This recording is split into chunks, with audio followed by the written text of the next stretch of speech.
Hello to all my survivor friends out there, survivors of psychiatric drugs. Just wanted to check in with you all. I'm 4 years off clonazepam, believe it or not, as of April 4th, and I'll be 3 years off of everything this August, my last drug being Seroquel, and I'm still here and I'm fighting, and I just wanted to say hey to all of you. What a great, amazing group of people we are. Such an honest, strong, collectively amazing group of people. I've never seen such openness, such honesty, such realness anywhere.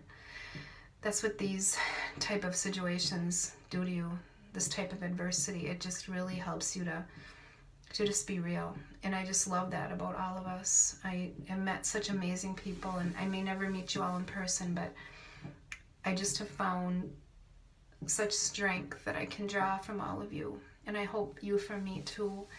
But I just want you to know I'm still here.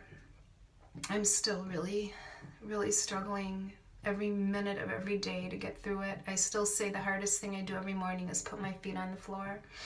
When I wake up and I realize, man, I got to do this again. I got to do this again. It's tough. I'm tearing up just thinking about it. I'm still dealing with severe derealization, depersonalization, cognition problems, memory problems, racing thoughts, overly emotional. I just had a big breakdown a couple weeks ago, like hysterical breakdown, out of control, kind of just can't keep my emotions in check, dealing with this crazy pressure in my head and my ears and my upper body, and this bodiness. It just pushes and pushes and shoves me around, and of course the anxiety and the gasping for air, the, what do they call it, air hunger, and that sense of fear and apprehension, and all the little annoying things like the tingling and the buzzing and the tinnitus and all that. So man, I'd still only say I'm 20% better. I don't know. But you guys, don't let this discourage you, because really, it can take years. It really can. I'm realizing it more and more. If you look at the people in the UK, they're more advanced than we are. I'm realizing what these drugs do. The awareness over there is much greater, and they can say, 5-6 years for full healing, or sometimes more. So please don't be discouraged. Just know I'm here fighting. And if I can go this long, so can you. You can keep moving forward, one stubborn foot in front of the other. Don't ever give up on yourself. Please, you are worth it. You are worth this journey.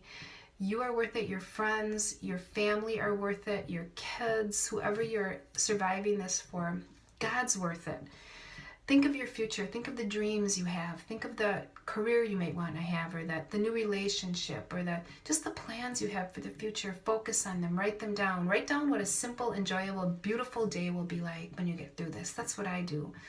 It's going to be wonderful, isn't it? Just getting up, driving. I don't drive yet because I'm in this trance. I can't drive, but driving to the coffee shop, just walking through a store, calmly, confidently, at ease. It's going to happen, guys. You have to keep fighting. Believe in the intrinsic health that God gave us to heal. Just stay away from all the garbage and just stay focused on healing, on doing the right things day in and day out. Clean eating and staying away from alcohol and other drugs, and just love yourself enough to take care of yourself and trust this journey. Trust yourself. Trust that you have the strength within you to do this. And another reason I'm coming on today is to let you guys know that one of my greatest fears going through this was that I'd have to live through some kind of a tragedy. And I have been. About 9 weeks ago, my 24-year-old son was in an awful motorcycle accident. He ended up with brain trauma and 4 broken limbs. And thankfully, he's not paralyzed, and he has all his limbs. But it's been a long journey. And my husband and I have been with him pretty much every day in the hospital or rehab. It's like almost an hour drive from our home, and I'm not driving yet. So God bless my husband. He's doing all of that. And kind of like one of my worst fears has happened, and I'm still here fighting. It's been hard.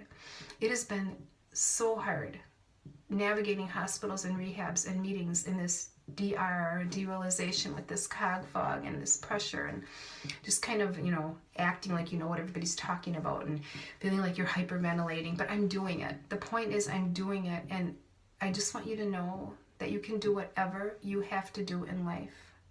I know some people have the severe pain and the neuropathy and crushing fatigue, which I had for a long time in the beginning, and you just do what you got to do sometimes. And I'm facing the fear, and thank God my son is going to be okay. Oh, praise God that he's going to be okay eventually, but it's going to be a long haul. And I can so relate to his brain injury. I feel like our brains are healing together, although they're different. His is frontal lobe damage, executive function, but I feel like I can relate to much of his lapses in memory and his lack of understanding things and his feelings of disconnection to his present circumstance and situation. I really sense a connection, and man, I love that kid so much, and it brings me to tears to see what he's going through. And I can relate to his pain and his frustration and his limited abilities and how diminished and small he feels. It's kind of an amazing connection I have with him through this, and I just want you guys to know that you can survive pretty much whatever you need to survive. The strength rose up. I don't know how I did it. I mean, God just gave me the strength.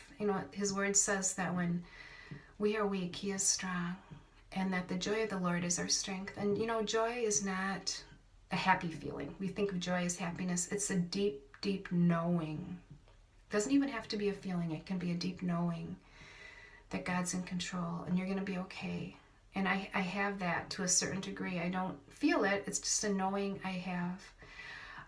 So we're going to all be okay. We just have to put in the time. We have to know we're worth it, that this world needs us, that we need to be a voice for all of the hurting, lost, and still fighting survivors that are going to come behind us. We have to be a voice. I might have a little in with this rehab where my son is. It's a brain injury rehab, and the supervisor there told me that most of their patients are in benzos, which freaks me out because they cause brain damage and they're giving them to brain damaged people. And she knew nothing about what I told her, and she wants me to talk to the neuropsychologist there, and she invited me to a brain injury convention that she leads, which would be next year. And I don't know what the future holds. I don't know, but I'm willing to be a voice to spread the word and how damaging and evil these drugs are. The word needs to get out. So listen, I love you guys.